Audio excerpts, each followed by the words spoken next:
歡迎大家收睇《週一長談》呢個節目，我哋節目主持人姚永安。今日我同你繼續咧就係講呢個殺校嘅問題。咁其實點解話溫哥華同埋 B 省其他地方咧都面對好多即係話學校要被關閉咧？其實就係省政府咧就出咗一個指令，就呢個指令咧就係話，如果你個區個學校咧係嘅入讀率咧係唔超過95%嘅話咧，你個學校咧就係會面對可能要關閉㗎啦。咁我喺度諗啦，95%，如果我哋用翻同樣嘅標準，用喺我哋嘅酒樓啊、餐廳啊、咖啡室啊，甚至乎戲院裏邊，你如果嘅生意唔夠95%嘅話，就唔該你刪咗佢啦。咁啊，只要諗下究竟我哋有幾多間呢啲酒樓食肆咧可以留得翻喺度啦嚇。咁我哋今日嘅嘉賓咧就係 Adrian Dix， 就係溫哥華東區Kingsway 區嘅省議員。咁佢中文名叫狄德安。Welcome to our show again. It's great to be here. Yeah. I just mentioned to our audience that the 95% threshold. So in terms of the effect, does it also affect other parts of the province as well? It does, but it primarily affects communities such as Vancouver, and it applies differently there. What they're saying is that every school has to be jam full, because 95% doesn't include any art room, any music room, any learning assistance room, any room devoted to childcare or adult education.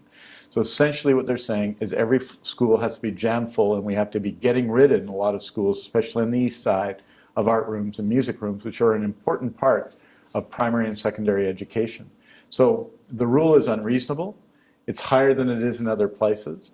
And what it means is the provincial government is trying to force the Vancouver School Board essentially to do its dirty work, to close schools, and to close schools primarily on the city's east side, because that's where the lower capacity schools are. There's an interesting history to it. The west side, as we know in Vancouver, has always been the wealthier side of Vancouver. The east side, the more working class. Historically, they built schools smaller on the west side. Why? Because they wanted more schools. And so a shorter distance for children to walk.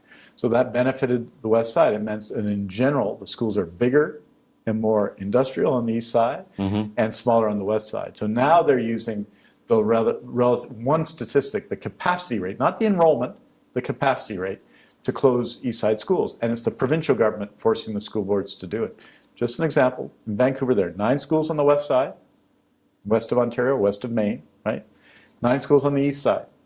There are more students in the east side schools than in the west side schools. And yet they want to close 2 schools at the secondary level on the east side.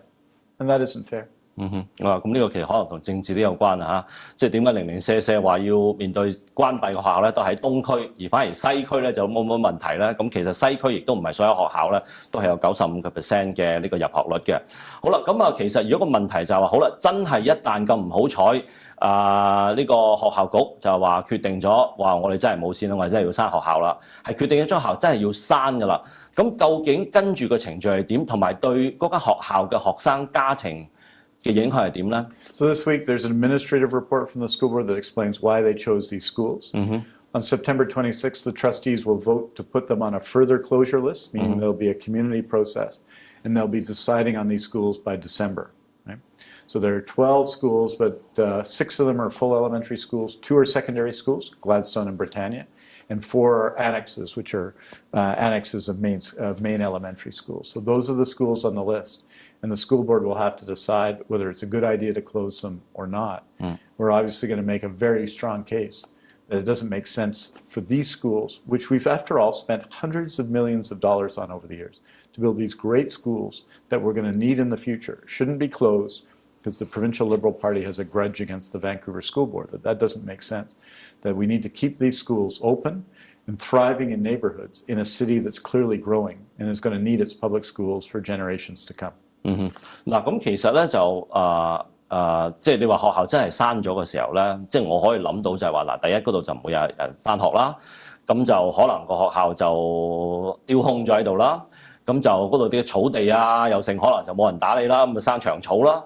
咁其實如果真係喺一個即係住宅環境裏邊有一個咁樣咁大嘅地方係丟空咗喺度，咁可能跟住啲人就遊到周圍花晒啊，甚至乎會唔會跟住係引咗啲年青人去嗰度玩啊，安唔安全啊，或者甚至乎會唔會有一啲即係癮君子無家可歸嘅人去咗嗰度住咧？呢個其實都係一個好大嘅問題，對社區嘅影響係幾大咧？咁其實即係呢個 Yeah, it's a concern, right? Because people often say, well, we wouldn't sell the school. Well, over time, what happens? Right now we have a school in my constituency, Carleton School, that was damaged in a fire. So it's empty, and they're trying to fix the school as we speak. But if a school is closed over time, it's a big school on an empty lot. It hasn't been seismically upgraded, so it couldn't be rented out to anybody else for a school or anything else. The liability would be too great. So it sits there empty on a huge lot in the center of a city. And so it becomes the subject of urban blight, potentially vandalized, as we've seen in my constituency, there was a fire. And so this symbol of public education, in Carleton's case, people have been learning there since 1896, which in our history is a long time. In the history of modern British Columbia, it's a long time. And that would be lost. It would be a symbol of that. And so eventually, of course, people in the community be asking what we're going to do with this empty lot. So we go from having a place that's the center of education with children and community and dynamism and education happening, which is essential to our economy, but also our future as a society, going to a vacant lot with all the things you've described, potential for vandalism, for drug dealing, for all these other problems. And it becomes, instead of a place of joy and learning, becomes a police problem. 嗱，咁啊，其實好多人都問，究竟點解省政會咁做咧？其實我哋而家 BC 省嘅財政係咪真係咁差咧？ Well, look, they broke their word, right?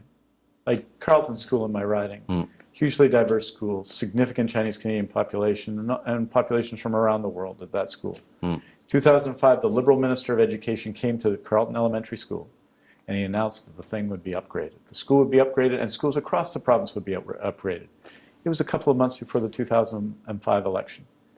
And they lied. They broke their word. They never did it. All of the children they used in that announcement, they had all the grade 4 and 5 students around the minister, and it was all the great announcements. We've all seen political announcements like this. All of them have graduated from high school, and they still haven't kept their word, the Liberals, right? So these are essential things. We own these buildings. They're on some of the most valuable land in the world. They're valuable public resources. If they were a private concern, you'd fix your building. They should fix their buildings. It's a worthwhile investment in something after all, we own. And making it safe for children is something we need to do. It's just a basic responsibility that any private institution would see as obvious, and which the Liberal government does not see as obvious. In fact, they broke their word. They repeatedly lied to children in my constituency about this question. And this is a significant thing, and people have not forgotten that, right? So I think it makes sense to invest in your infrastructure, in your physical plan. It's not like spending money on, say, I don't know, a festival. You spend the money, the festival happens, it hopefully creates joy, but the money's gone, and the festival's gone, and hopefully there's after effects. This is your physical plan. You own these buildings. It's like fixing your house up. And who in Vancouver wouldn't invest in their house in this environment? And yet we have a provincial government that doesn't want to make our schools safe. On the financial question, this is the most reckless government we've ever seen. I mean, they are selling out and emptying out BC Hydro and ICBC. In these 4 years, things that we've owned for a very long time, in these 4 years, they're emptying them out so that the Premier can get reelected. What kind of person runs for office and behaves that way? Who says it's all about her? And she's going to empty out these corporations that we all own. She doesn't own them. We own them. Empty them out, as she has. She is spending money this year that BC Hydro hasn't earned yet and won't earn until 2024. She pretends that that money can be used by her in the current year. That's the way she's behaving.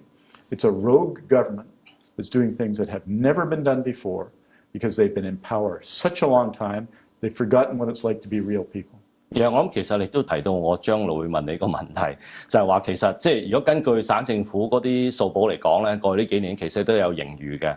咁尤其是大家知道啦，即係溫哥華嗰個地產咧係咁火熱嘅時候咧，其實佢淨係喺地稅啊同埋物業轉讓稅嗰啲已經收多咗好多稅收，咁所以就係話佢其實有盈餘嘅。但係點解有盈餘都仍然係即係咁樣使錢法係即係唔肯放落呢個教育度咧，而搞到今時今日要殺校呢個問題咧？呢個的而且確我覺得係一個好值得即係考慮嘅問題，尤其是冇幾耐啦，即係明年5月咧就會省選㗎啦。咁你省選之前，你搞啲咁嘅嘢，搞到啲家長咁唔高興啊嘅時候，究竟其實係咪就係話即係呢個自由黨係諗住新民主黨都冇乜即係呢個威脅㗎啦，咁所以佢可以即係隨便點做都得啦。Well, it's incredibly reckless. I mean, just to give you an example, I think sometimes these numbers shock people, right? They had missed their targets at BC Hydro for revenue that the Premier talked about at the time of the last election. They missed, how much do you think they missed by? $3.5 billion. That's billion with a B. It's unprecedented. They missed their targets massively. They're borrowing money and pretending it's revenue. Imagine if we could do that. If we could go and borrow $10,000 from the bank and say, well, that's not debt.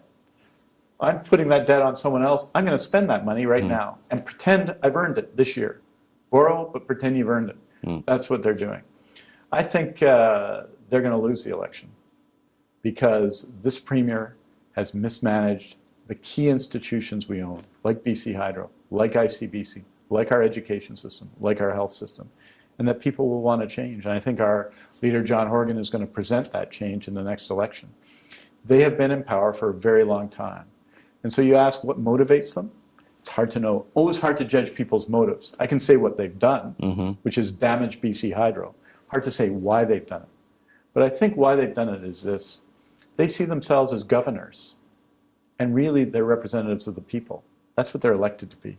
They're elected to represent people in a democracy. They don't own the government. It's not their government, it's our government. And they rent it for a period of time, or they control it for a period of time, or they are supposed to manage it with a view to the future for a period of time. But they don't own it. They won the last election by 4%. They won the one before that by 4%.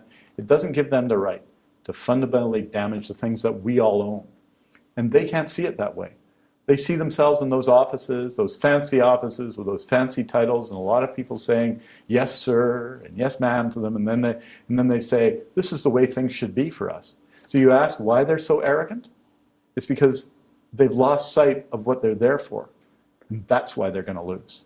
OK， 好啦，咁啊，究竟明年嘅省選嘅結果係點咧？當然而家言之尚早啦，咁啊民調當然都可以俾有啲意見大家參考啦。但係咧就 Adrian 頭先提及一啲關於 BC Hydro 啊，同埋仲有就 ICBC 嘅問題咧，其實都係我好想探討同大家討論嘅。咁啊，但係今日時間真係唔夠啦，我諗另一個時候咧要揾佢再上嚟同大家傾過嗰啲話題嘅。今日到呢度啦，下個禮拜再見，拜拜。